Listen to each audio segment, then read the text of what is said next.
Yang pertama, kontrasepsi. Dari kata kontra dan conception berarti melawan adanya pertemuan antara sel telur dan sel sperma.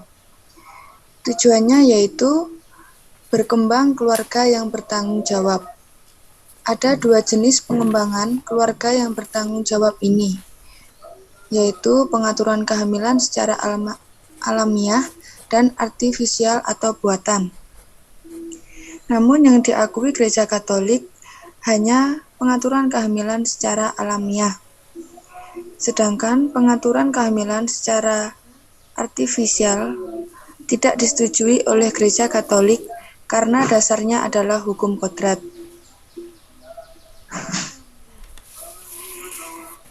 Lalu ada 3 metode pengaturan kehamilan secara alamiah. Yang pertama adalah metode kalender. Seorang wanita akan dilihat siklus subur dan tidak subur. Jadi seorang wanita harus menghitung kalendernya masing-masing, kapan hari subur dan tidak suburnya. Di sini orang mengetahui lama siklus menstruasi masing-masing. Rata-rata 28 hari dihitung sejak hari pertama menstruasi. Ovulasi terjadi 2 minggu sebelum menstruasi berikutnya. Sel telur hanya bertahan selama 24 jam. Namun banyak kegagalan dalam metode ini. Yang selanjutnya, metode yang kedua yaitu metode suhu basal.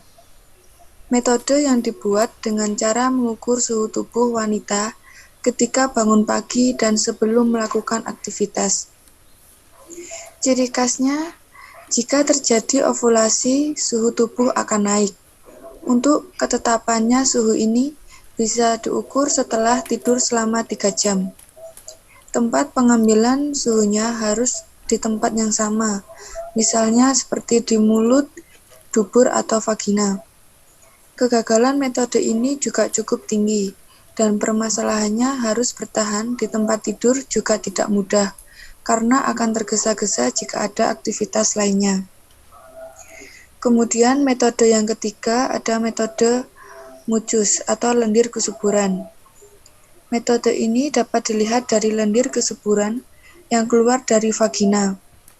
Ketika seorang wanita dalam masa tidak subur, vagina tidak akan mengeluarkan lendir, sehingga disebut kering. Dan sebaliknya, jika masa subur akan keluar lendir. Mucus ini berfungsi untuk membantu sperma supaya bisa berenang dan hidup. Ketika hormon estrogen semakin banyak, lendir mulai nampak. Pertama-tama pekat, lengket, dan mudah patah. Kehadiran lendir menjadi tanda bahwa proses pematangan sel telur telah terjadi. Hubungan seks pada masa ini bisa menyebabkan kehamilan. Ketika lendir semakin banyak, itu tanda bahwa ovulasi akan terjadi.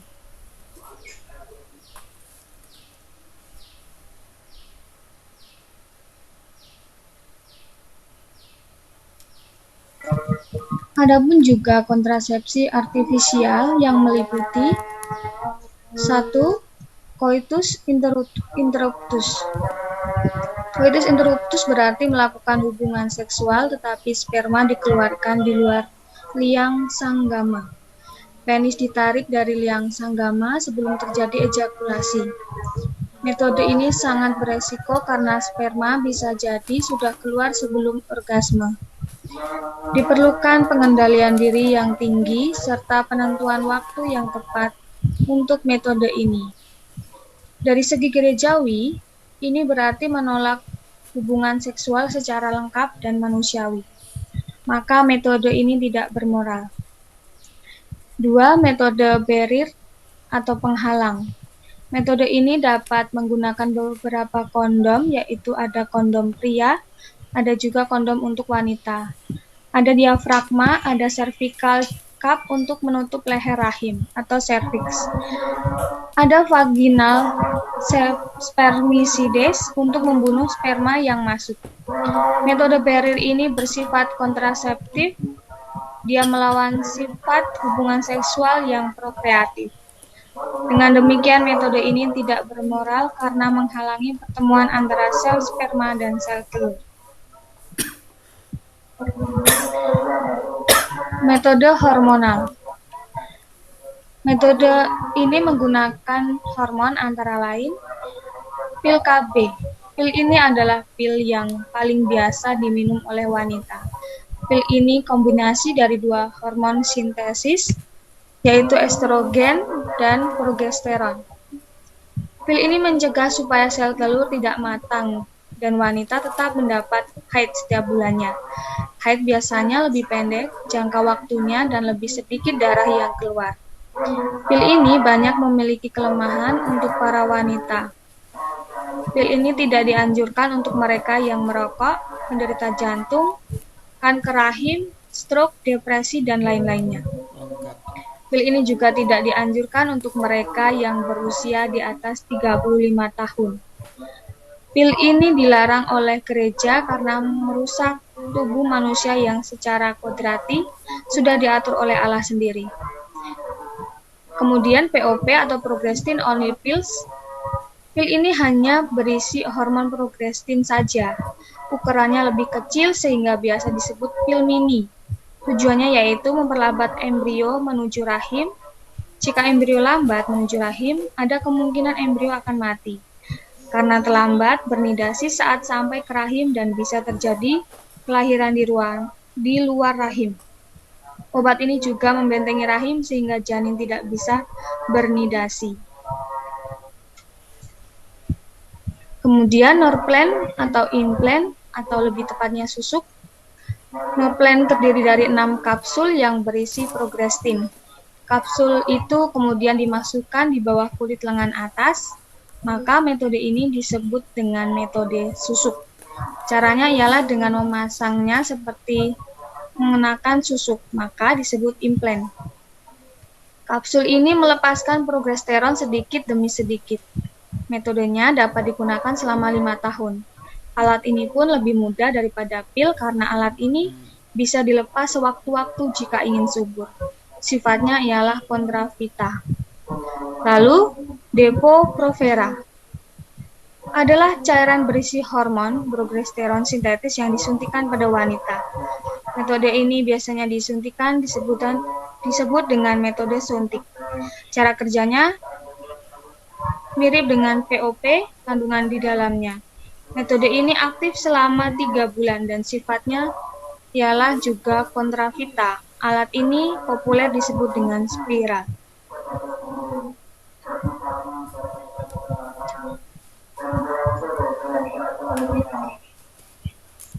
Selanjutnya,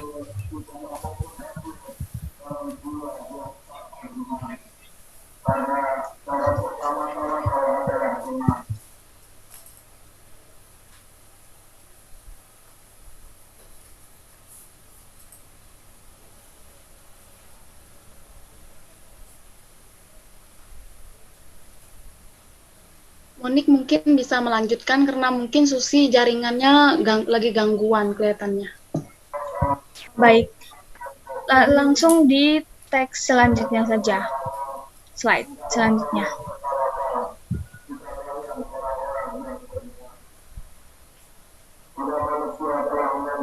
Ya, kemudian metode intrauterin atau alat kontrasepsi di dalam rahim.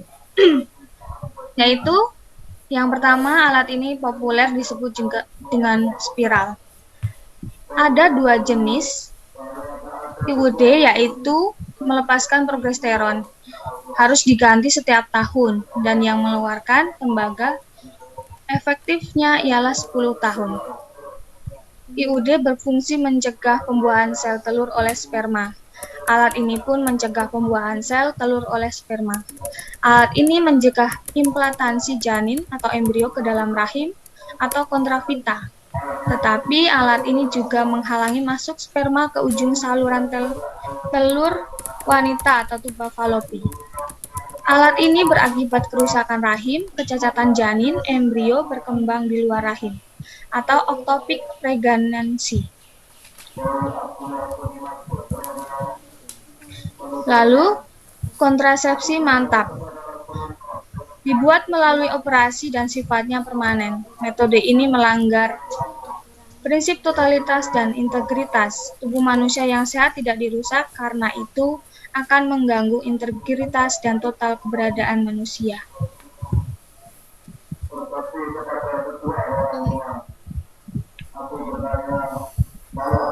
Kemudian antiprogesteron. Jenis ini biasa disebut dengan antiprogesteron. Pil ini juga biasa disebut sebagai pil after morning. Jenis metode ini bekerja dengan memblokir kerja progesteron. Padahal progesteron melakukan fungsi menyangga dinding rahim, memberi makan pada janin, menghindari kontraksi dalam kehamilan, dan mencegah agar serviks tidak melebar. Jika progesteron tidak bekerja, maka kehamilan tidak bisa diperpanjang, karena serviks menjadi lemah dan membuka. Dinding rahim terkelupas karena kontraksi dan terjadilah pendarahan. Maka janin yang terbentuk lagu dan mati.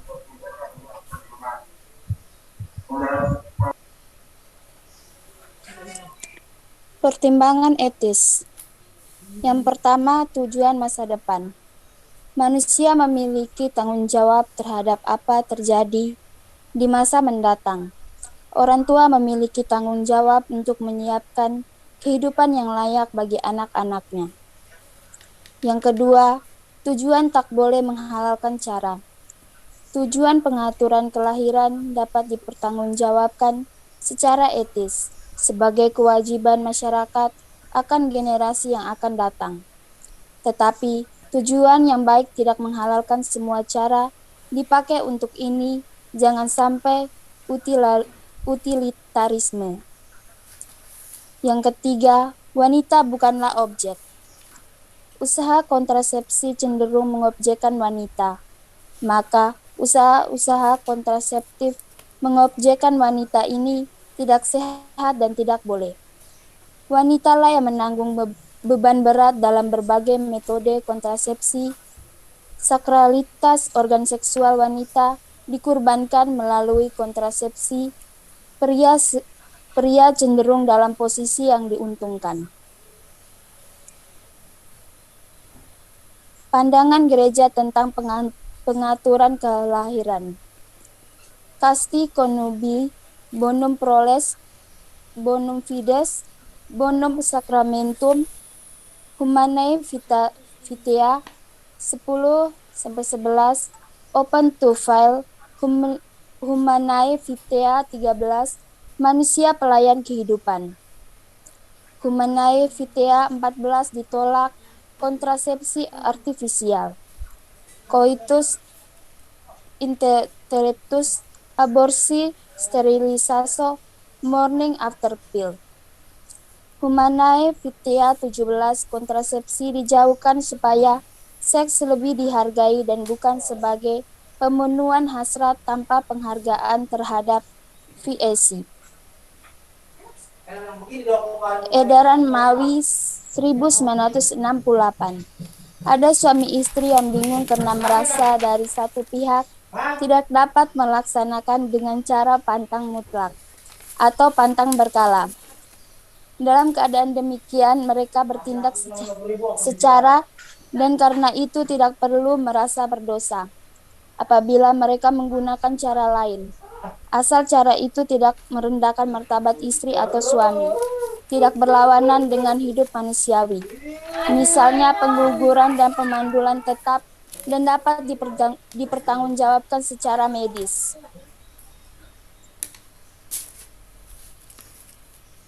Baiklah, untuk pembahasan berikutnya kita masuk pada pembahasan aborsi.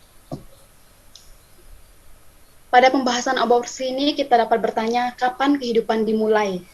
Secara biologis, hidup ditandai dengan gerakan, kemampuan untuk berkembang biak, kemampuan untuk tumbuh dan berkembang, kapasitas metabolisme pada khususnya oleh karena adanya sel. Ketika fertilisasi selesai, embrio satu sel itu sudah memiliki segala informasi genetis yang ia miliki untuk tumbuh dan berkembang sampai ia mati. Orang tidak akan pernah mengalami perubahan genetika. Embrio satu sel itu bersifat totopoten, Artinya dia memiliki kemampuan untuk menjadi apapun. Lalu identitas dan status ontologis embrio. Yang pertama, penentu jenis kelamin anak. Terjadi ketika pembuahan, genom spermalah yang menentukan jenis kelamin anak. Yang kedua, penentuan genom anak. Genom anak sudah menjadi jelas ketika terjadi pembuahan. Genomnya lain dari kedua orang tuanya secara natural. Penentuan genom itu terjadi tanpa campur tangan orang tuanya, karena orang tuanya tidak bisa menentukan sel kromosom yang mana yang harus bertemu.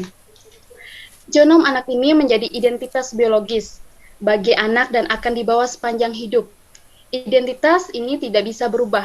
Bentuk tubuh atau muka mungkin bisa berubah, tetapi genom manusia tidak bisa berubah. Yang berikutnya, koordinasi. Ovum yang keluar dikontrol oleh kontraksi indung telur. Ketika terjadi pembuahan zigot, tidak di bawah kontrol siapapun. Genom manusia itulah yang mengontrol, mengarahkan dan membentuk seluruh perkembangannya, sampai pada tujuan yang ditentukan, yaitu manusia. Zigot berjalan turun dalam tuba Falopi, tetapi tidak hanya berjalan turun, tetapi juga berkembang sesuai dengan urutan yang pasti. Ini hanya mungkin jika koordinasi dari dalam genom itu sendiri. Koordinasi itu hanya mungkin terjadi jika ada integritas. Yang berikutnya, otonomi. Sejak terjadi pembuahan, zigot sudah otonom. Dia mengontrol perkembangan dirinya sendiri. Lalu, kontinuitas. Perkembangan embrio tidak mengalami diskontinuitas. Yang berkembang bukanlah subjek yang berbeda, tetapi subjek yang sama dan terus-menerus berkembang, dan mengaktualkan program yang tertulis dalam gennya. Lalu, gradualitas. Bentuk terakhir manusia utuh, dicapai secara bertahap, tetapi tetap mempertahankan identitas pribadinya, individualisme dan keunikan embrio itu. Lalu di sini kita akan masuki jenis-jenis aborsi, yaitu ada berapa? Yang pertama, aborsi terapeutik. Aborsi yang diinduksi untuk menyelamatkan hidup atau keselamatan fisik dan mental. Seorang wanita hamil kadang-kadang dilakukan sudah pemerkosaan atau incest. Perlu diingat kembali bahwa terapi merupakan pengobatan. Kita ambil saja contohnya ada seorang ibu yang sakit jantung. Dia hamil. Jika kehamilannya diteruskan sampai hamil, itu akan membahayakan nyawa si ibu. Kandungannya kemudian dihentikan dengan aborsi. Tindakan itu bukanlah terapeutik sebetulnya, karena tindakan itu tidak dimaksudkan untuk menyembuhkan penyakit. Dengan aborsi itu, penyakit jantung ibu tetap tak tersembuhkan. Maka aborsi ini secara sempit tidak bisa disebut intervensi medis. Terapeutis agar menjadi sehat, tetapi satu intervensi atau sesuatu yang sehat, yaitu janin, untuk menghindari ibunya dari suatu penyakit atau resiko kematian. Sedangkan penyakit ibu sendiri justru tidak sembuh. Lalu, aborsi yang berikutnya itu aborsi tentang indikasi media. Ini adalah aborsi yang dilakukan karena adanya tanda atau keadaan yang menunjukkan atau menggambarkan kelangsungan kehamilan akan menyebabkan kerusakan serius pada kesehatan ibu yang tidak bisa dipulihkan, atau bahkan bisa menyebabkan kematian pada ibu. Penilaian moral dalam kasus ini perlu memperhatikan beberapa hal sebagai berikut. Kita tidak boleh menghukum orang lain yang tidak bersalah. Memperalat orang lain atau aborsi langsung demi keselamatan ibu merupakan bentuk pemanfaatan orang lain demi kepentingan pribadi. Lalu yang berikutnya, aborsi untuk menyelamatkan nyawa ibu. Kasus yang paling dramatis bisa terjadi ketika ada konflik frontal antara ibu dan bayinya. Secara medis, kasus ini semakin jarang ditemui. Jika memang secara medis terjadi suatu keadaan di mana melanjutkan kehamilan bisa mematikan baik ibu maupun bayinya, maka harus dipilih apa yang paling mungkin diselamatkan. Prinsip moral minim, malus. Brian Herring mengatakan, di sini bukanlah masalah lebih memilih ibunya daripada banyak atau lebih memilih baik kepada ibunya, tetapi seluruh pilihan di antara hidup yang dapat diselamatkan dan hidup yang tidak bisa diselamatkan. Dan aborsi yang terakhir yaitu aborsi janin anencefali. Ketiadaan sebagian dan sekeluruhan tulang, bagian depan dan tengkorak, terutama otak. Tetapi meski tidak memiliki otak besar dan kecil, tapi memiliki batang otak yang menyebabkan dia bisa melakukan gerakan spontan seperti mengedip, jantung berdetak, tekanan darah, napas, kedipan mata yang refleks, pendengaran dan pencernaan. Kalau begitu, janin ini tetaplah hidup dan berharga sebagai pesona baik. Jangan disamakan dengan janin yang lain yang telah mati. Dia belum mengalami total brain death sebagai tanda kematian, maka bayi ini harus diperlakukan layaknya martabat manusia yang bermartabat. Bayi yang mengalami anemsefali ini bisa menjadi donor organ tubuh asal diambil ketika dia sudah mati secara biologis, tetapi kelahirannya tidak dipercepat. Untuk poin berikutnya dipersilahkan untuk Mas Bambang. Ya, untuk selanjutnya tentang metode-metode aborsi. Yang pertama, mari kita lihat tentang video bagaimana metode aborsi dari suction abortion.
Nah, baik.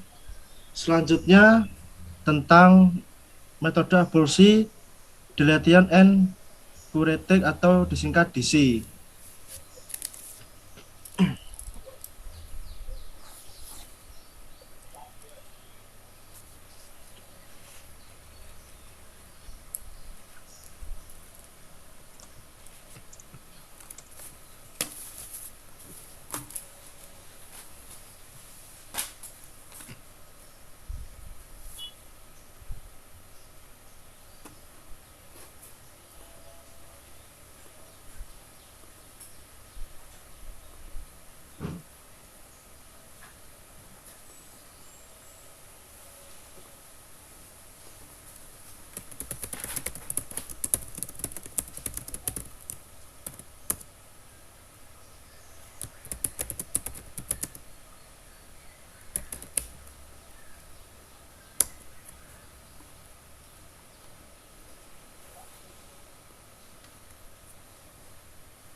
Baiklah, selanjutnya tentang metode Dilation and Evacuation atau disingkat DNA. Ini adalah metode aborsi untuk kehamilan pada separuh trimester kedua, yaitu pada 13 sampai 10 minggu, dan bisa dipakai sampai pada usia kehamilan 28 minggu. Caranya, bayi dipotong-potong dan dikeluarkan satu demi satu dari rahim dan dicek lagi tidak ada yang tertinggal dari anggota tubuh bayi. Tahap pertama, dipotong satu atau dua bagian tubuh janin, kemudian ditunggu sampai berdarah dan mati. Baru kemudian dilanjutkan dengan aborsi lengkap. Sebelum aborsi ini dilakukan, cervix harus dibuka dulu selama 1-3 hari.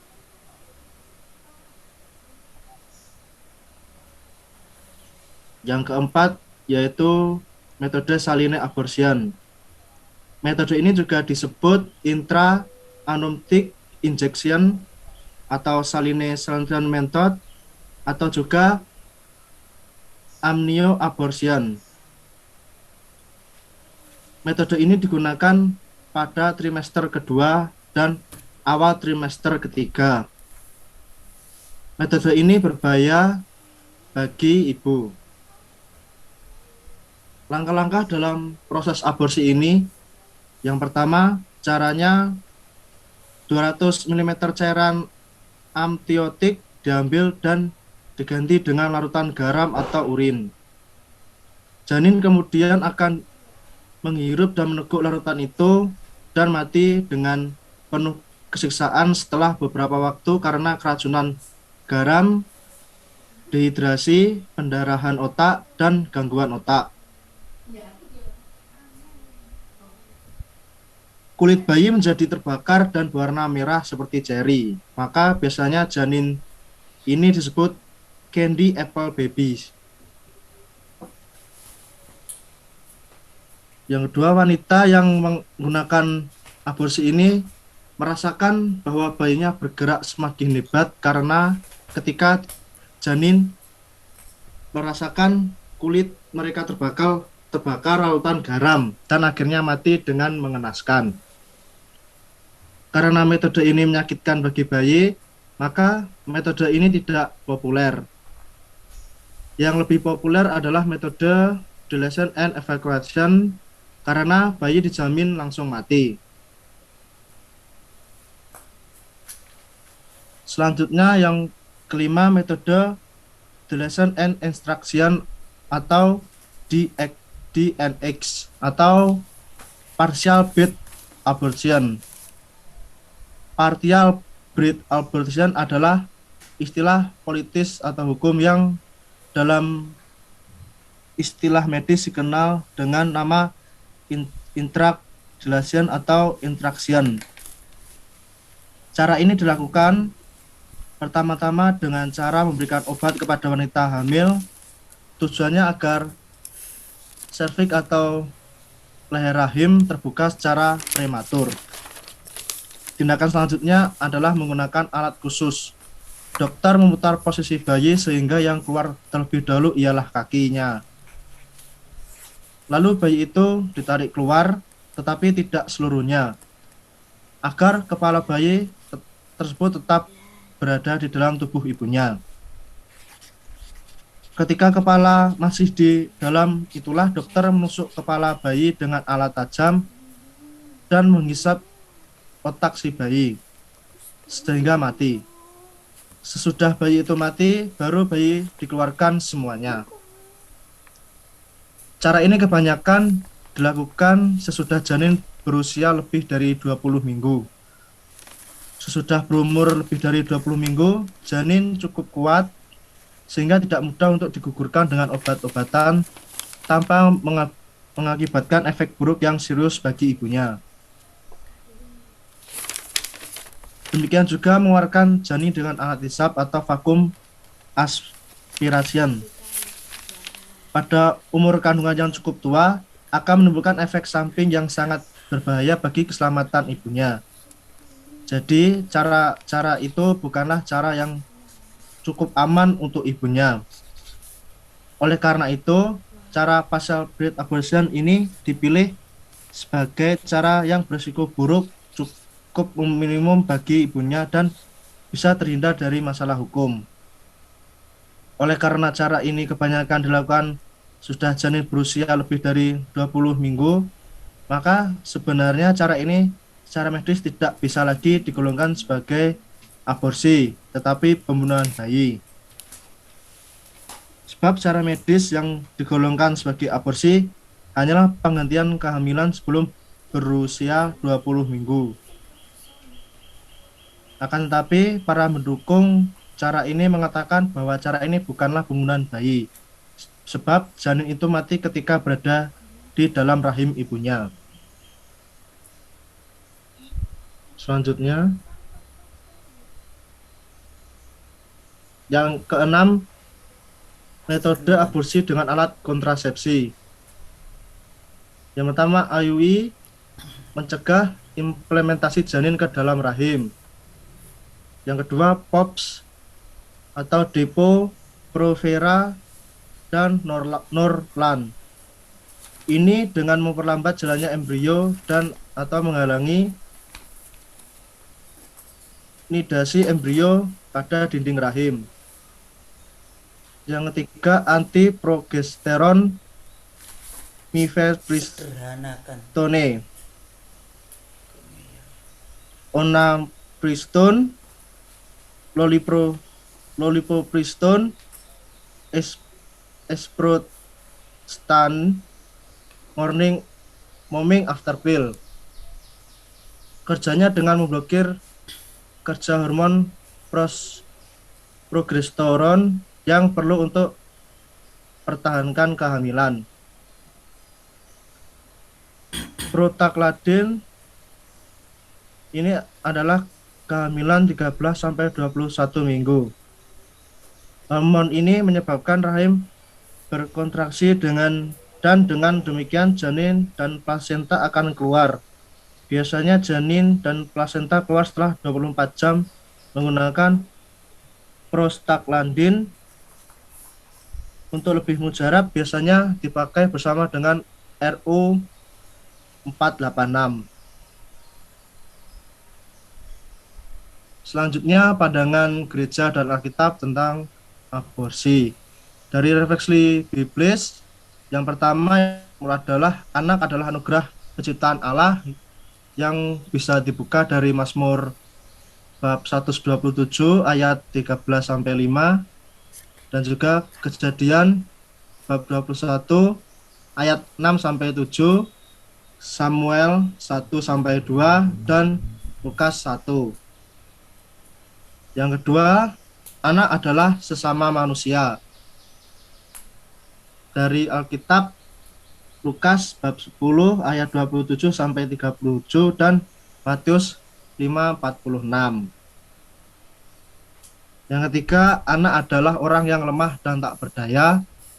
Dari Matius bab 12 ayat 20 dan juga Markus bab 9 ayat 42.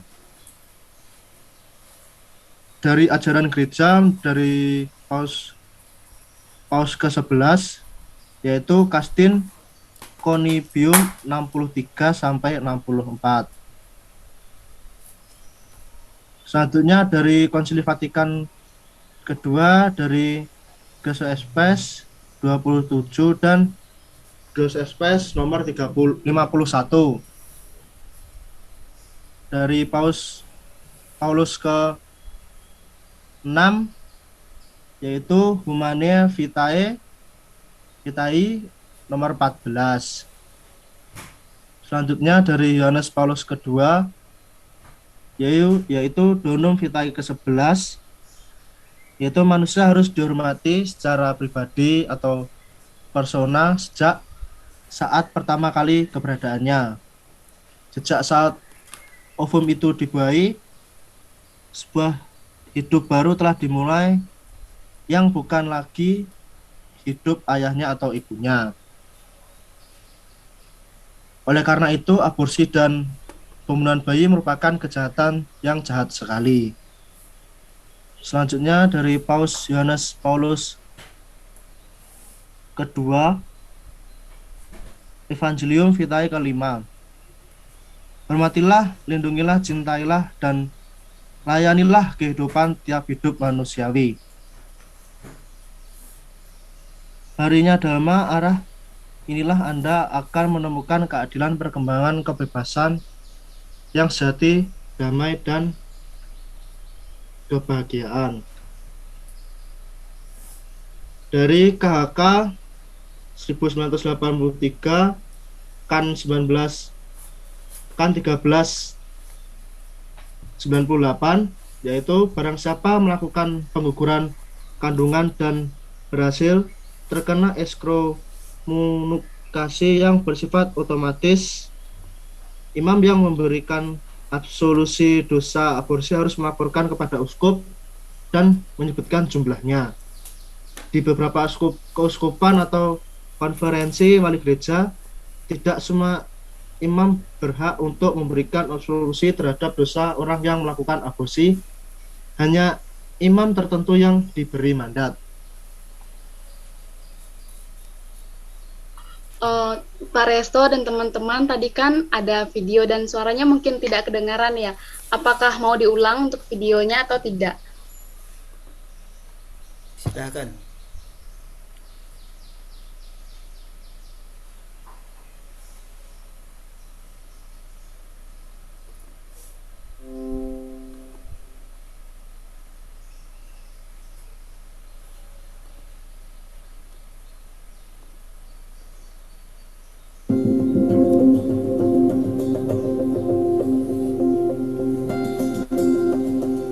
My name is Dr. Anthony Levitino. I'm a practicing obstetrician gynecologist, and I've performed over 1,200 abortions.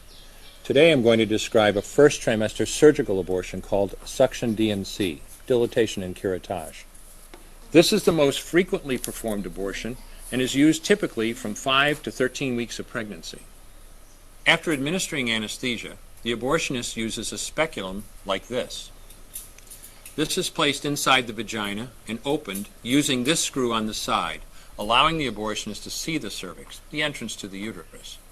The cervix acts as a gate that stays closed for the duration of pregnancy, protecting the baby until it is ready for birth. The abortionist uses a series of metal rods called dilators, like these, which increase in thickness, and inserts them into the cervix to dilate it, gaining access to the inside of the uterus where the baby resides. The baby has a heartbeat, fingers, toes, arms, and legs, but its bones are still weak and fragile. The abortionist takes a suction catheter like this one. This is a 14 French suction catheter. It's clear plastic, about 9 inches long, and it has a hole through the center. It is inserted through the cervix into the uterus. The suction machine is then turned on with a force 10 to 20 times more powerful than your household vacuum cleaner. The baby is rapidly torn apart by the force of the suction and squeezed through this tubing down into the suction machine, followed by the placenta.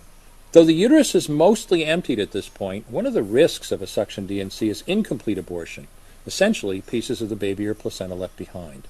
This can lead to infection or bleeding. In an attempt to prevent this, the abortionist uses a curette to scrape the lining of the uterus. The curette is basically a long-handled curved blade. Once the uterus is empty, the speculum is removed and the abortion is complete. The risks of suction D&C include perforation or laceration of the uterus or cervix, potentially damaging intestine, bladder, and nearby blood vessels, hemorrhage, infection, and in rare instances, even death. Future pregnancies are also at a greater risk for loss or premature delivery due to abortion-related trauma and injury to the cervix. As I mentioned at the beginning, I'm Dr. Anthony Levitino, and in the early part of my career as an OBGYN, I performed over 1,200 abortions. One day, after completing one of those abortions, I looked at the remains of a preborn child whose life I had ended, and all I could see was someone's son or daughter. I came to realize that killing a baby at any stage of pregnancy for any reason is wrong. I want you to know today, no matter where you're at or what you've done, you can change. Make a decision today to protect the preborn. Thank you for your time. I will no longer do any more abortions. When you finally figure out that killing a baby that big for money is wrong, that it doesn't take you too long to figure out it doesn't matter if the baby is this big or this big or this big or maybe even this big, it's all the same. And I haven't done any since then, and I never will.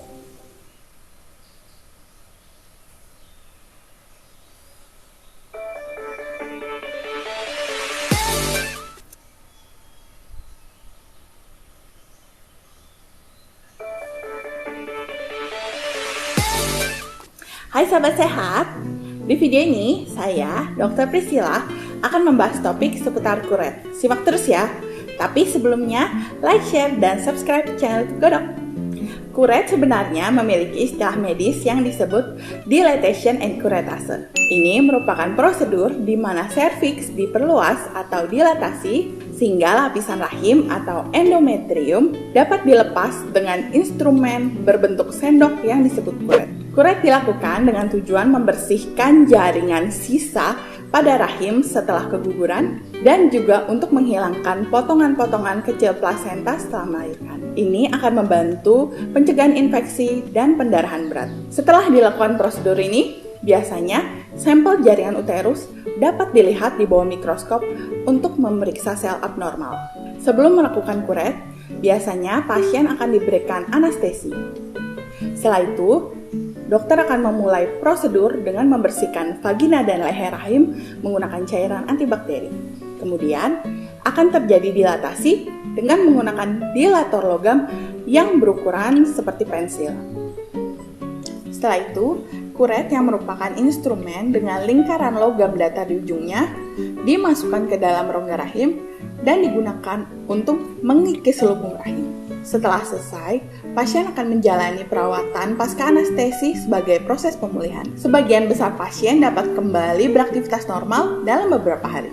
Dokter mungkin akan memberikan obat untuk mengurangi rasa sakit dan kram ringan yang mungkin terjadi setelah prosedur kuret. Setelah itu, untuk mengurangi kemungkinan terkena infeksi, dokter menyarankan agar pasien tidak memasukkan apapun ke dalam vagina selama 2 minggu setelah operasi, termasuk berhubungan seksual.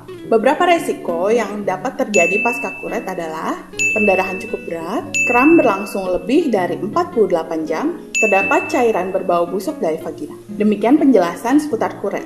Semoga bermanfaat. Kalau kalian punya pengalaman atau pertanyaan seputar kuret ini, tulis di kolom komentar ya. Jangan lupa juga untuk like, share, dan subscribe channel YouTube Godok. Salam Godok, sehat itu mudah. Sampai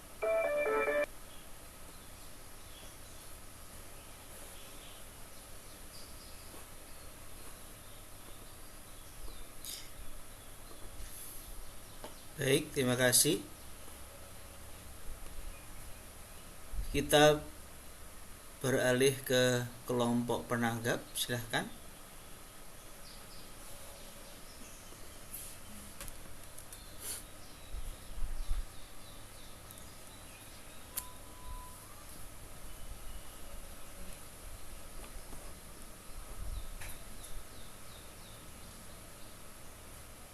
Silahkan, kelompok penanggap. Iya Pak, saya ada pertanyaan mengenai aborsi. Silahkan. Terdapat suatu pengalaman yang pernah saya jumpai, itu di mana seorang ibu hamil yang mengalami kandungan lemah. Pada mulanya, saat ibu tersebut merasakan bahwa kandungannya lemah, ia pergi ke dokter dan dokter tersebut menyarankan untuk mengonsumsi obat penguat kandungan. Tetapi setelah beberapa minggu kemudian obat ini tuh tidak berhasil karena masih terus-menerus keluar flek-flek. Dan setelah di USG dokter tersebut menyatakan bahwa kandungan ini akan sulit diselamatkan sehingga apabila tidak segera diambil tindakan akan dapat menyebabkan keguguran. Pertanyaannya, menurut pandangan Gereja Katolik, apakah tindakan aborsi dengan metode kiret yang akan diputuskan oleh ibu hamil dan keluarganya ini merupakan suatu keputusan yang tepat atau kurang tepat? Lalu, jika keputusannya ini kurang tepat dan tidak sesuai dengan ajaran gereja, hal apakah yang seharusnya dilakukan untuk menyelamatkan ibu dan anak di dalam kandungan ini? Terima kasih, Pak. Baik, terima kasih. Lanjut. Baik Pak, dari saya, pertanyaan saya adalah bagaimana tanggapan kelompok mengenai pelegalan aborsi di negara-negara tertentu seperti Australia, Yunani, Jerman, dan sebagainya dengan alasan janin cacat, pemerkosaan, dan sebagainya. Tindakan itu dilegalkan negara karena mengkhawatirkan kehidupan anak tidak bahagia, karena mendapatkan pembulian, cemoohan dari lingkungan sekitar. Karena kita tahu sendiri bahwa di negara luar sana seperti Korea Selatan, kasus pembulian sangat kejam. Terima kasih.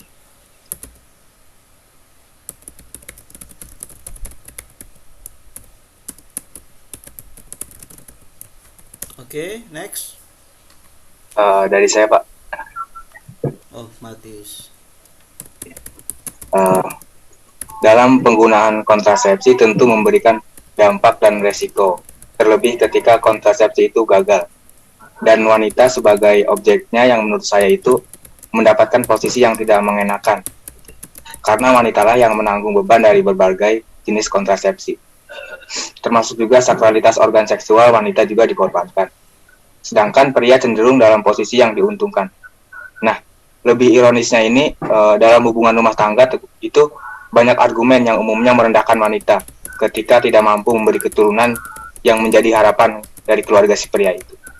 Saya mungkin lebih menanyakan tanggapan kepada kelompok mengenai hal ini. Terima kasih.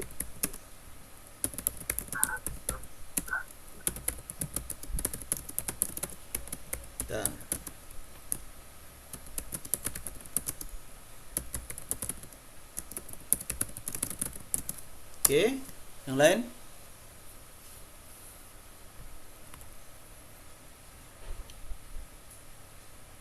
Yang lain, silakan. Sudah dari kelompok? Sudah cukup? Cukup? Ada lagi? Oke.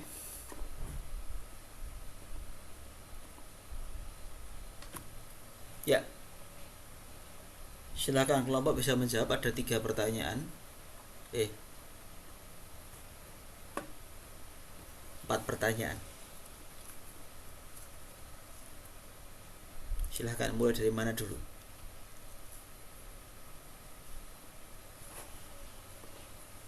Sambil nanti bisa berdiskusi dengan yang lainnya juga.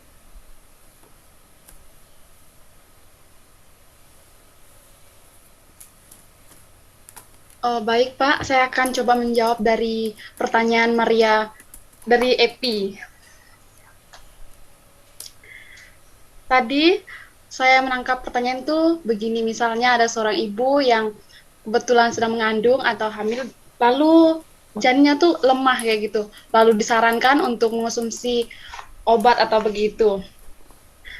Lalu bagaimana tangkapan pandangan dari gereja terhadap tersebut? Seperti yang diketahui, tindakan aborsi sama sekali tidak dibenarkan oleh gereja. Apalagi jika tindakan tersebut dilakukan secara sadar. Lalu, tadi juga ditanyakan bagaimana solusi atau saran yang dapat diberikan, yaitu misalnya solusinya yang pasti tidak melakukan aborsi atau pembunuhan terhadap janin tersebut, melainkan jika tindakan tersebut, janin tersebut dapat membahayakan seorang ibu, membahayakan nyawanya, lalu tindakan apa yang akan diambil? Yang pastinya pandangan gereja itu berusaha untuk menyelamatkan nyawa kedua-duanya, itu nyawa ibunya maupun nyawa bayinya, dengan cara tidak melakukan aborsi atau pembunuhan pada janin tadi. Udah, apa masih mengganjal untuk saudari Epi? saya tambahkan berdasarkan pengalaman saya ya. Baik, ini Pak. pengalaman. Jadi kalau yang pernah kami alami adalah di USG dan memang dia sudah pecah, janin sudah pecah, baru dilakukan tindakan kiret ya. Jadi kondisinya sudah di USG sudah pecah. Kalau tadi kan kondisinya adalah dia di USG dan dikatakan bahwa tidak bisa diselamatkan dan akan mengalami keguguran ya. Artinya kan janinnya masih ada, cuma dia lemah. Maka kalau saya mengatakan ditunggu saja, ditunggu sampai dia memang tiada. Kalau di tempat saya yang pernah saya alami adalah memang ketika di USG yang ketiga kalinya atau keempat kalinya, yang ketiga kalinya, yang pertama bagus, yang kedua ada masalah dikasih obat, yang ketiga ternyata nggak bisa karena dia sudah pecah, janinnya sudah pecah. Nah kalau kondisi begini menjadi wajar ketika diadakan tindakan kiret, karena dia kalau janin sudah pecah, pasiennya sudah pecah, pasti dia tidak bisa hidup juga kan begitu. Maka sekali lagi kalau saya ngomong ditunggu sampai memang dia artinya mengalami degeneratif, atau dia mati, atau dia jatuh, atau rontok, atau bagaimana begitu. Itu cara yang paling baik. Karena kalau tadi dikatakan masih lemah lalu diambil kan berarti kondisi masih hidup begitu. Jadi ditunggu sampai sudah degeneratif, sudah atau pecah atau rontok atau dia mati janinnya, baru dikiret. Itu kalau dari tambahan pengalaman, artinya sudut pandang saya tapi juga dengan pengalaman. Baik Pak, terima kasih. Biasanya nggak lama kok. Bertanya Pak. Ya silakan siapa? Silakan. Sila Pak. Ya. Aborsi itu sendiri kan ini merupakan salah satu perbuatan yang sangat jahat ya Pak. Namun kenapa itu kerap kali terjadi, misalnya contohnya ya Pak, saya pernah pengalaman. Suatu ketika saya pernah di kampung orang. Saya menemui orang itu tuh membunuh entah sengaja atau nggak sengaja, itu saya kurang tahu ya Pak. Namun dia tuh kayak ya tidak mempertahankan bayinya sendiri, langsung kayak udah dibunuh gitu Pak. Dalam artian ya aborsi itu sendiri Pak. Jadi kalau misalnya dari gereja itu sendiri, apakah ada hukumnya atau enggak gitu Pak? Gitu Pak. Dia orang Katolik atau orang Muslim? Protestan Pak. Kalau Protestan saya nggak tahu ya, dia pakai yang mana. Kalau Islam itu dia pakai teori quickening. Jadi begini, sebelum bayi itu mampu bergerak, itu dia dianggap belum ada kehidupan. Nah, saya lupa berapa minggu begitu, apa 40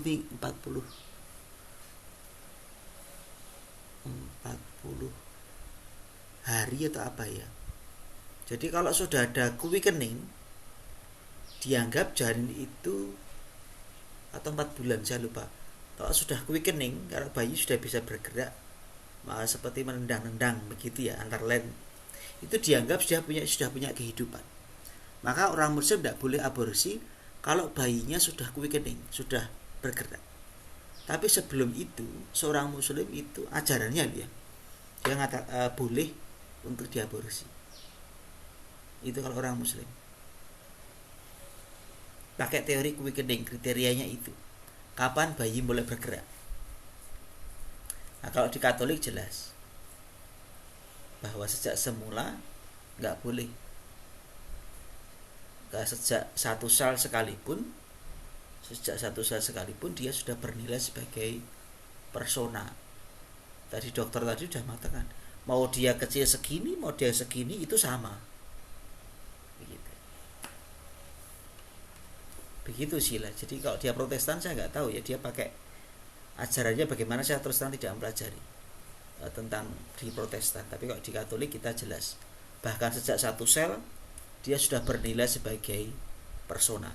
Kalau di Muslim itu baru kalau ada quickening, kalau dia mulai bergerak, itulah baru disebut sebagai manusia.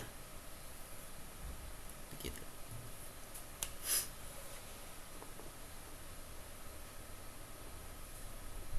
Tanggapan, pertanyaan?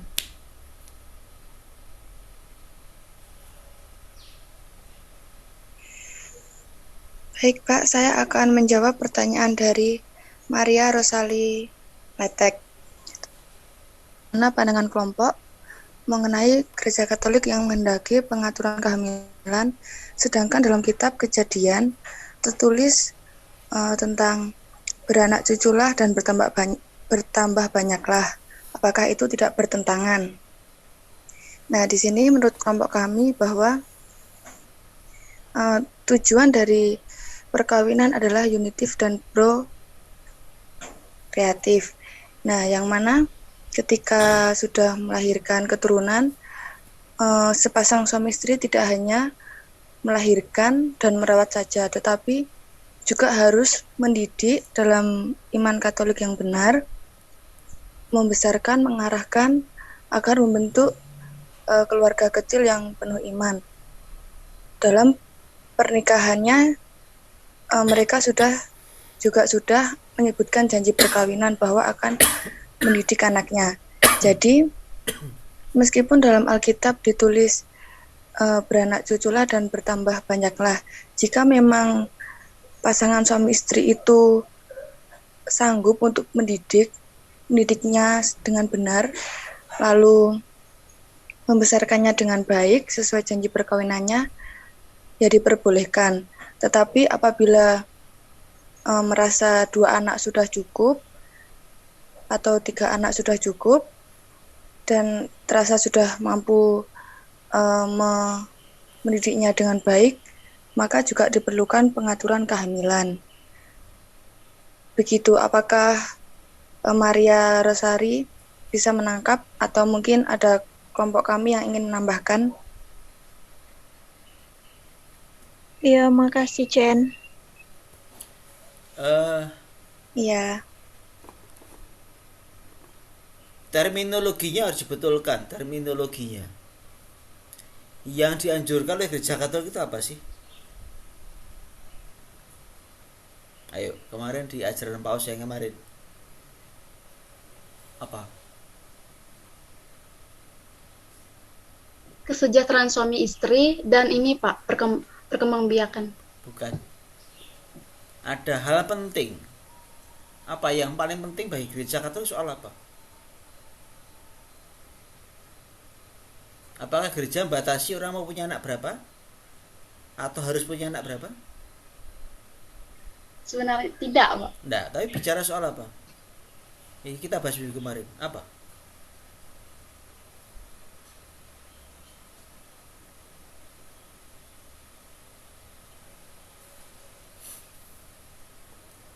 Apa bahasanya? Prokreasi, Pak. Bukan. Apa? Minggu kemarin kita belajar soal ini.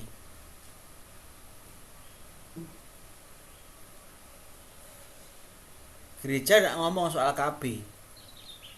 Nggak pernah ngomong. Apa? Istilah penting dalam Gereja Katolik. Open to life. Bukan.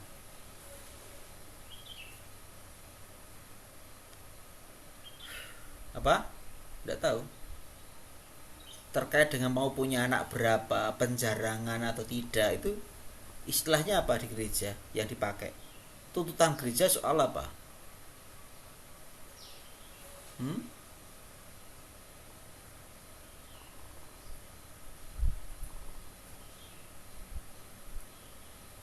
responsible parenthood.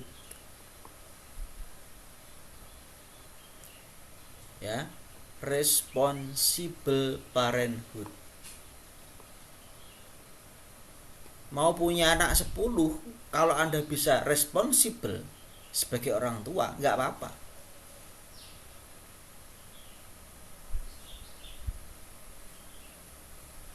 Ya, intinya pada responsible parenthood ini yang wajib.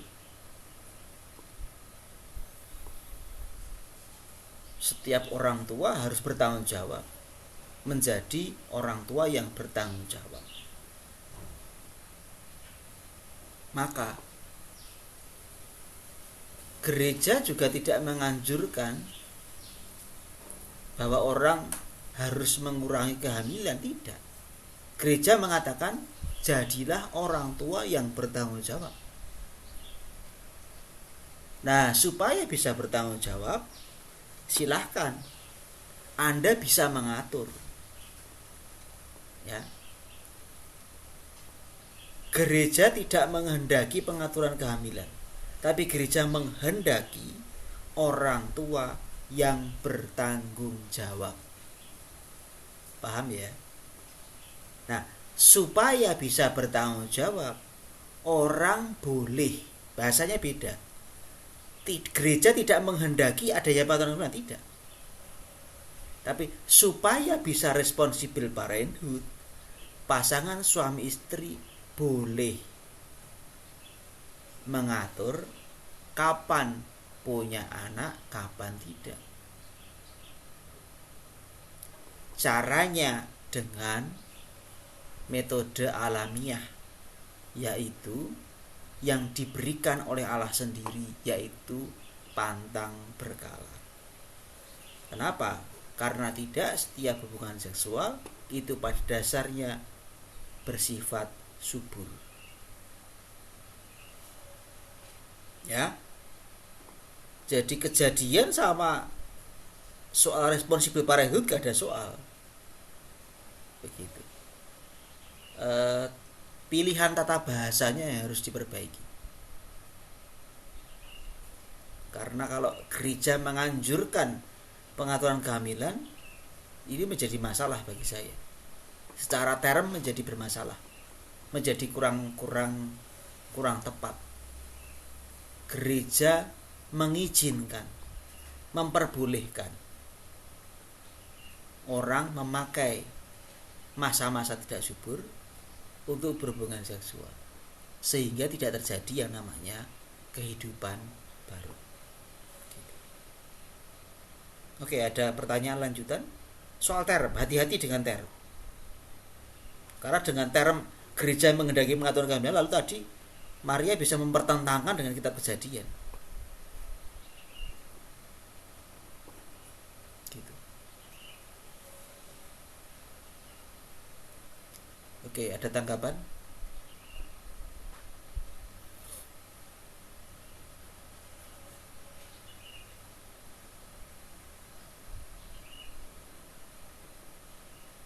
Pertanyaan? Komentar?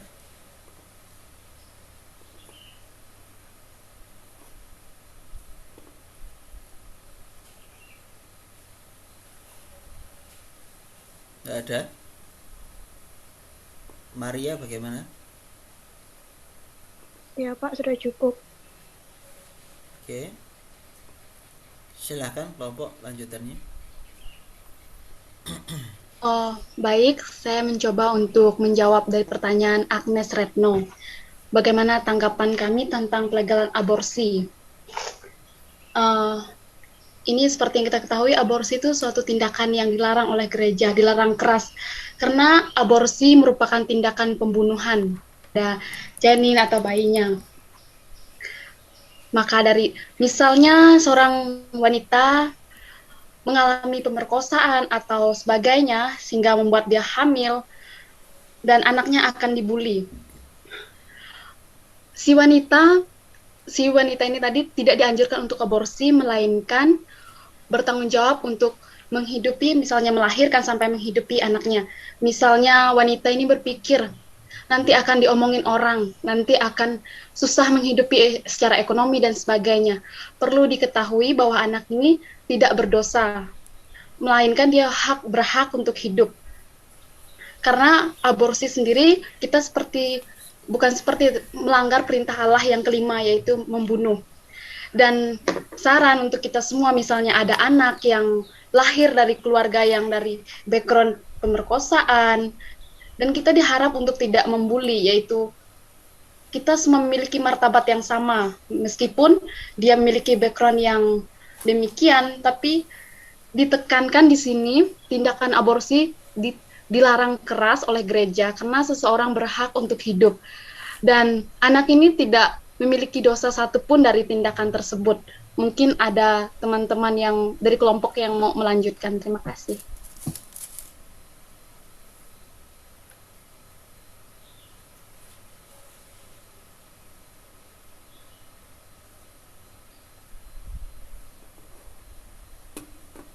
Ya, saya mau melanjutkan tentang jawaban dari Octavia Reza tentang jikalau anak itu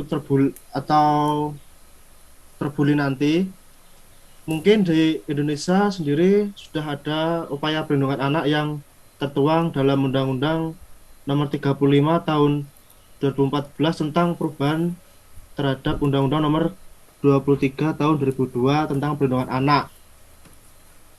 Menurut pasal 1 ayat 15A, bullying dikatakan sebagai kekerasan di mana setiap perbuatan terhadap anak yang berakibat timbulnya kesengsaraan atau penderitaan secara fisik, psikis, seksual, dan atau penelantaraan, termasuk ancaman untuk melakukan perbuatan pemaksaan atau perampasan kemerdekaan secara melawan hukum. Sehingga tipe perundungan apapun, baik secara fisik, verbal, ataupun sosial, masuk ke dalam kategori kekerasan dalam Undang-Undang Perlindungan Anak. Pelaku bullying verbal dapat diancam pidana sesuai pasal 80 yang menyatakan setiap orang yang melanggar ketentuan sebagaimana dimaksudkan dengan pasal 76C akan dipenjara paling lama 3 tahun 6 bulan atau denda sebanyak 72 juta. Jadi seperti itu jikalau terjadi kasus bullying yang didapat oleh ibu maupun si anak yang dilahirkan mungkin pada masanya. Terima kasih. Ya. Saya menanggapi. Inilah yang kita bisa sebut sebagai sesat pikir. Sesat pikir.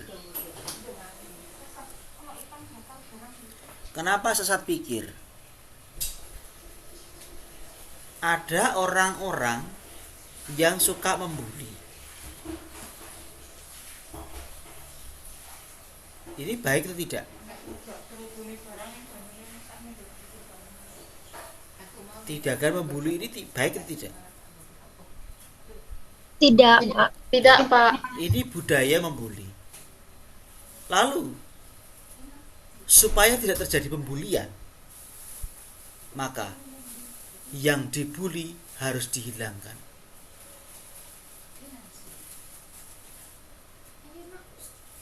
Lihat logikanya. Yang jahat itu ini, kok yang ditiadakan yang ini? Ya sama, mohon maaf. Beberapa kadang terjadi begini.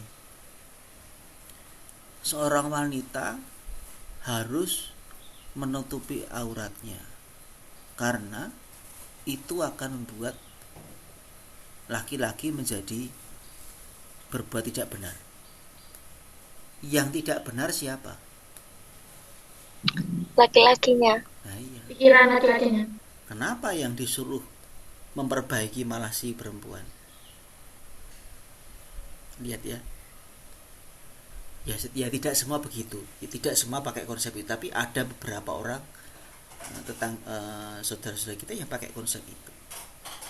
Kalau yang benar ya gak seperti itu sebetulnya. Yang benar loh ya, tapi ada yang pakai konsep seperti ini kan logika yang sesat. Yang salah itu A kok yang diurus yang B gitu. Maka uruslah yang A ini kan begitu. Logiknya yang harus diperbaiki. Itu sih kalau tanggapan saya. Ini kan termasuk sesat pikir. Jadi hati-hati juga. Kadang-kadang di masyarakat kita undang-undang ini terjadi. Undang-undang, aturan, budaya yang sesat pikir ini kadang-kadang terjadi. Begitu. Oke. Hanya menambahkan untuk tadi agresor. Silahkan yang lain. Atau ada tanggapan dari Anda?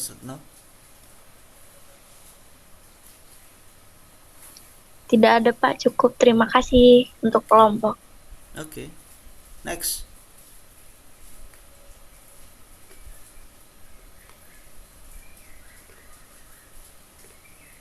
Masih ada satu pertanyaan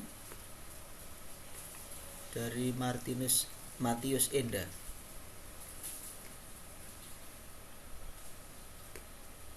Silakan.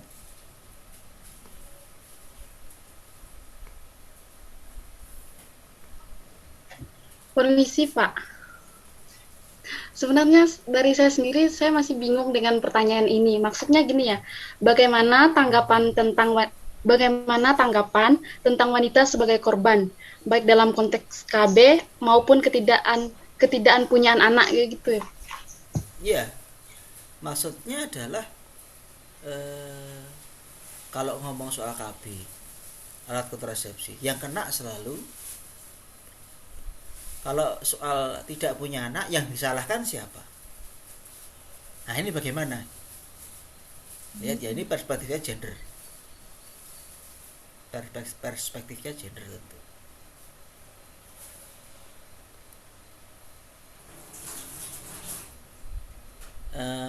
Sederhananya begini, ada sebuah budaya bahwa apa-apa nanti yang disalahkan adalah perempuan begitu. Ini perspektifnya itu. Nah ini bagaimana?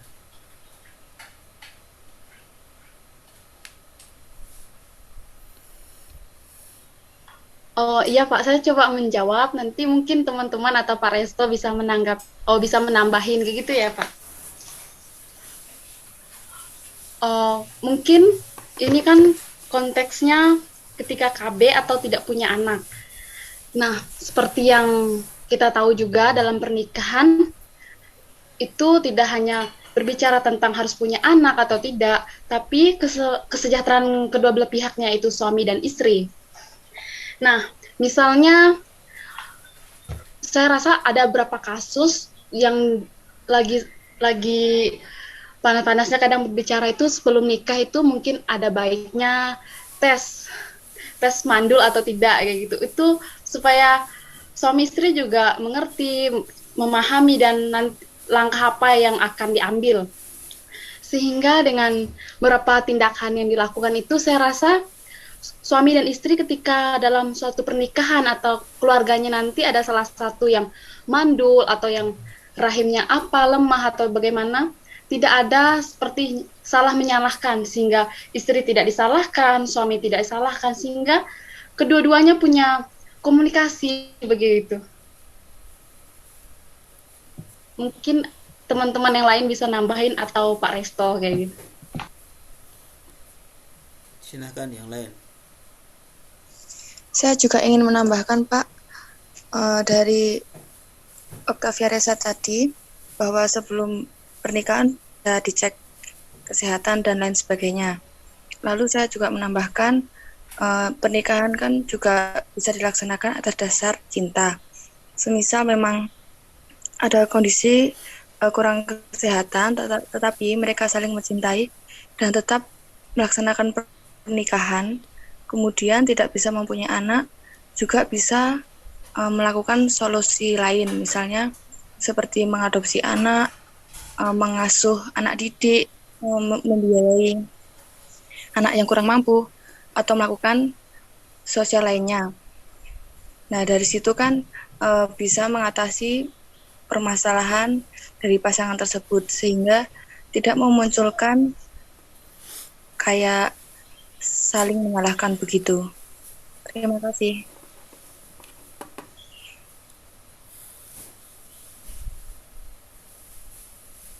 Enda, Matius Enda, ada tanggapan?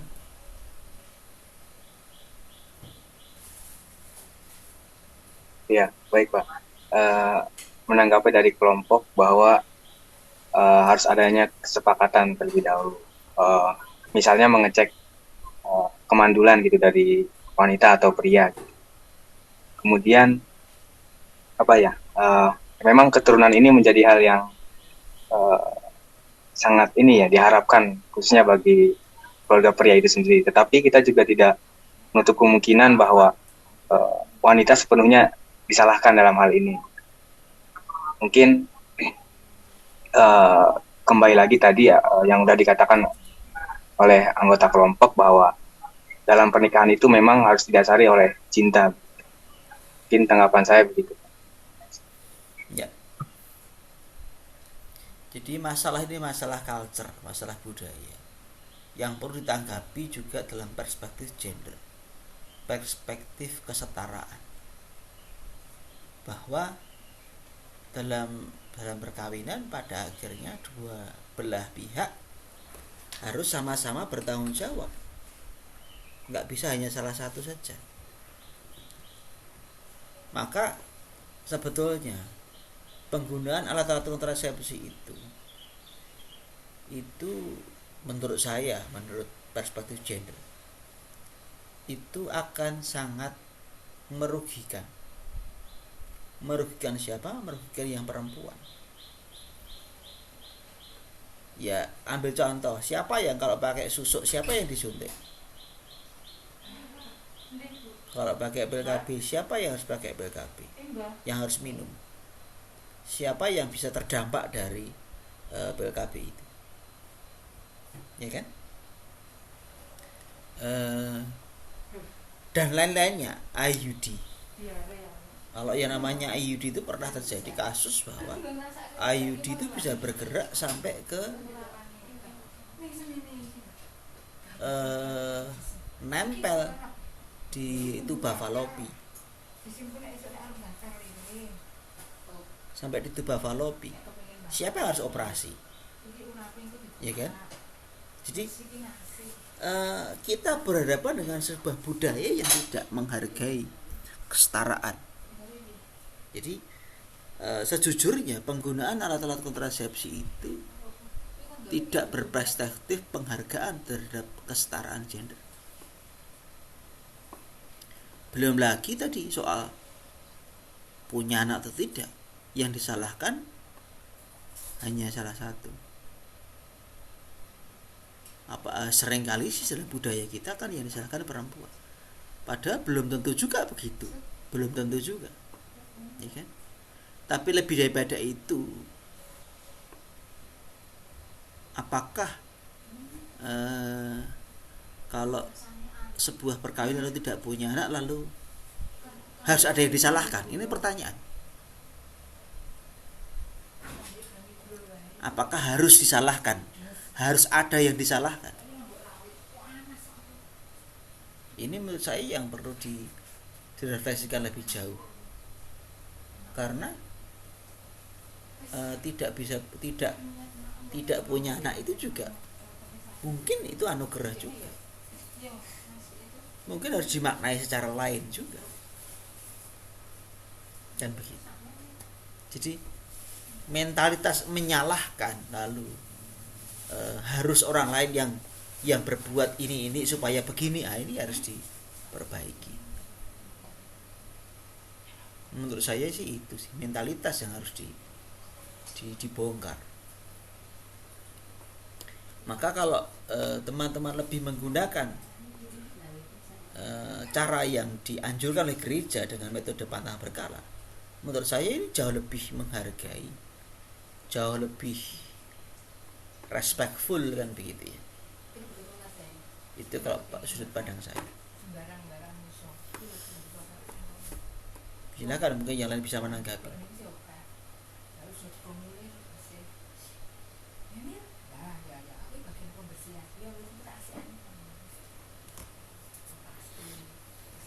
Oke, nggak ada tanggapan? Oke, kita masih punya 10 menit. Silahkan, ada yang mau mengajukan pertanyaan dari publik peserta?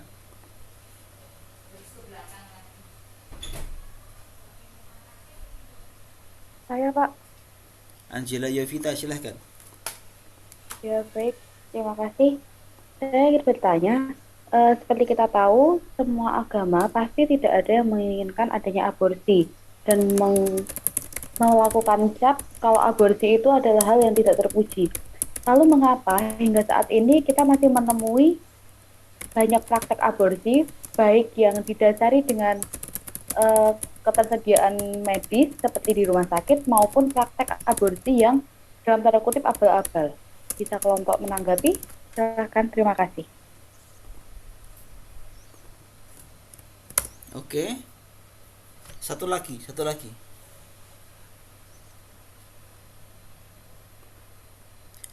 lagi, silahkan. Ada pertanyaan?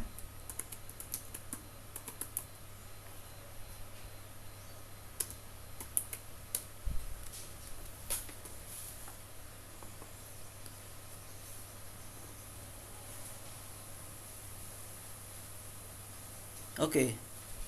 Belum ada yang lagi. Oke, silakan kelompok. Soal budaya abortif. Kenapa sampai hari ini tetap ada? Silakan. Saya ingin mencoba menjawab, Pak.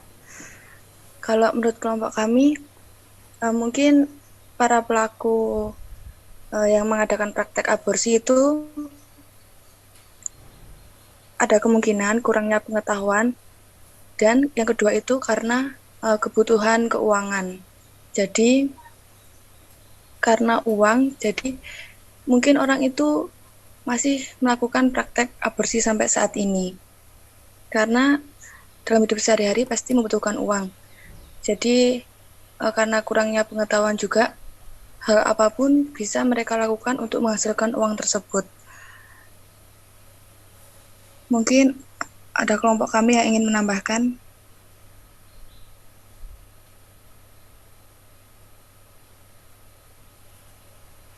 Silakan. Oh, ini saya, Pak. Silakan.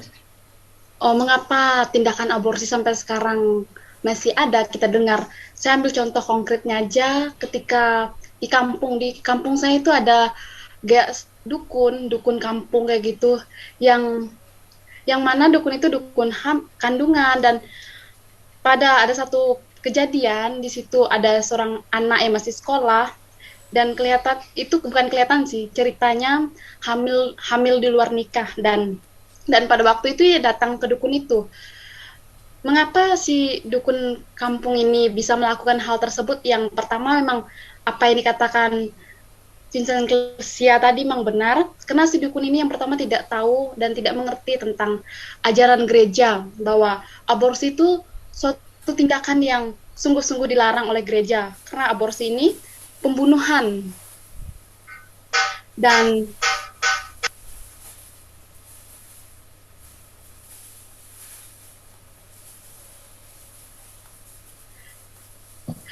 ini juga dan yang tadi untuk si yang mengaborsi, sekarang ya untuk ini kurangnya kesadaran pada seseorang ini tadi yang mau mengaborsi, mungkin dia lagi mengalami frustasi atau kehilangan akal pikir, sehingga dengan cepat mungkin dia posisinya sudah tidak memikirkan pikir panjang nanti ini adalah tindakan dosa atau sebagainya. Mungkin dia juga berada frustasi kayak gitu, sehingga kan kalau orang dalam keadaan frustasi semua hal dilakukan meskipun tindakan tersebut adalah dosa. Maka saya rasa ini penting bagi kita sebagai karya pastoral nantinya yang akan berhadapan dengan berbagai situasi dan kondisi dalam kehidupan kita berkarya. Ini penting bagi kita, yang mana kita bisa hadir dan berada di tengah-tengah mereka yang mengalami berbagai situasi, salah satunya tindakan aborsi tadi. Terima kasih. Yang lain? Ada tambahan?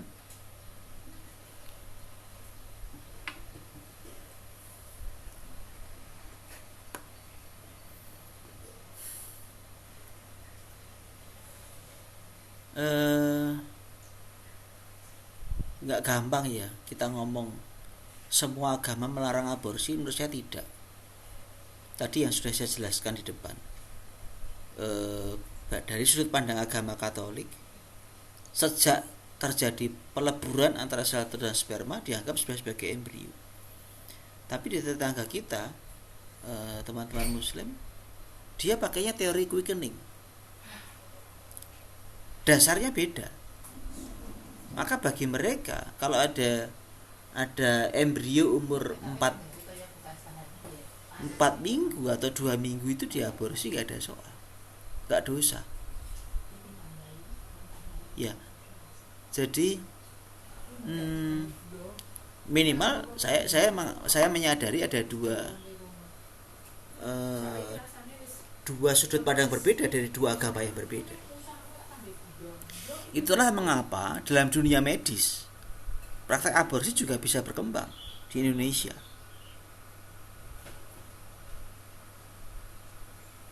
Itu logik yang pertama, sehingga tidak mudah kita mengatakan no to aborsi. Tapi dalam kenyataan kan kita berhadapan dengan orang-orang yang juga punya pola pikir yang berbeda, dan begitu. Itu yang pertama. Yang kedua, ini juga soal budaya. Budaya apa? Budaya kontraseptif. Budaya kontraseptif itu akan membawa serta pada dampaknya adalah bahwa orang tidak mau punya keturunan. Maka ketika ada keturunan, ada embrio hasil hubungan seksual, maka lalu akan digugurkan. Jadi budaya kontraseptif, penggunaan alat-alat kontrasepsi itu berarti kan dia kayak gini. Nanti kalau gagal gimana? Ya dampak berikutnya aborsi. Jadi budaya kontraseptif akan membawa serta dampak ikutan, yaitu budaya abortif. Itulah mengapa sejak semula gereja Katolik tidak mengizinkan budaya kontraseptif, penggunaan alat-alat kontrasepsi. Itu yang kedua. Yang ketiga, kita berhadapan dengan budaya seks bebas, di mana orang hidup dalam budaya kebebasan. Kalau kemarin dikatakan oleh Paus Fransiskus, orang tidak mau hidup dalam ikatan perkawinan, merasa bahwa kebebasanlah intisari dari hidupnya. Lalu ya hidup dalam mungkin hidup bersama tapi tanpa ikatan nikah, atau mungkin ya tidak hidup bersama tapi sering melakukan seks bebas. Nah, kadang-kadang akhirnya kan mereka akan pakai kontrasepsi, karena bang ya ini bukan soal relasi perkawinan, tapi relasi senang, relasi kesenangan begitu. Bukan soal nanti punya anak. Nah, karena yang dikejar kesenangannya, akibatnya dia pasti kontraseptif pada titik berikutnya. Karena kontraseptif ya kalau terjadi kegagalan, artinya terjadi kehidupan baru, ya pasti akan digugurkan. Karena yang dicari bukan ribetnya nanti punya anak, tapi senangnya ini, kan begitu. Jadi soal budaya. Nah, maka menurut saya problem ini juga tidak menjadi mudah. Bahkan ya mohon maaf, salah satu menteri kesehatan di Indonesia, ya, waktu itu menteri kesehatannya SBY, itu seorang Katolik, mengesahkan izin bahwa para wanita yang diperkosa itu boleh mengaborsi anaknya. Saya lupa undang-undang tahun berapa ya. Itu di Indonesia diaborsi karena pemerkosaan itu diizinkan. Dan yang mengizinkan itu menteri Katolik. Nah ini kan, ya sebelum lagi kalau kita ngomong masalah keempat, kita ngomong masalah industri farmasi. Di balik ini semua pasti ada industri farmasi yang bermain pasti. Budaya kontraseptif itu ya masuknya pada industri farmasi. Karena yang diuntungkan industri farmasi kan. Itu kok tanggapan dari saya. Ini tidak gampang. Kita berhadapan dengan budaya yang sudah sangat berat, sangat kuat.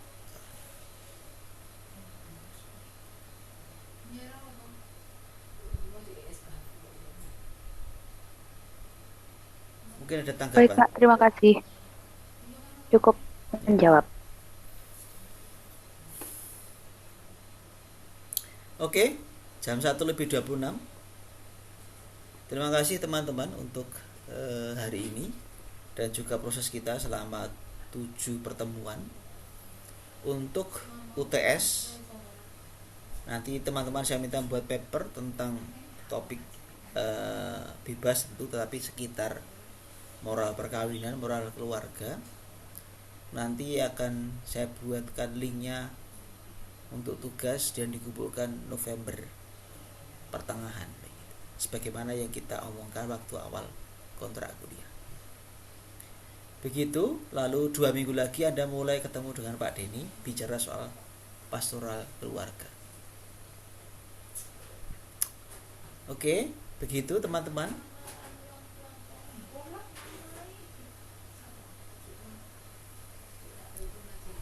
Terima kasih. Semoga berguna apa yang kita pelajari, kita diskusikan bersama. Kalau ada masalah-masalah, tolong Anda bisa kontak saya, bisa japri, bisa chat di grup, bisa diskusi bersama atau diskusi personal.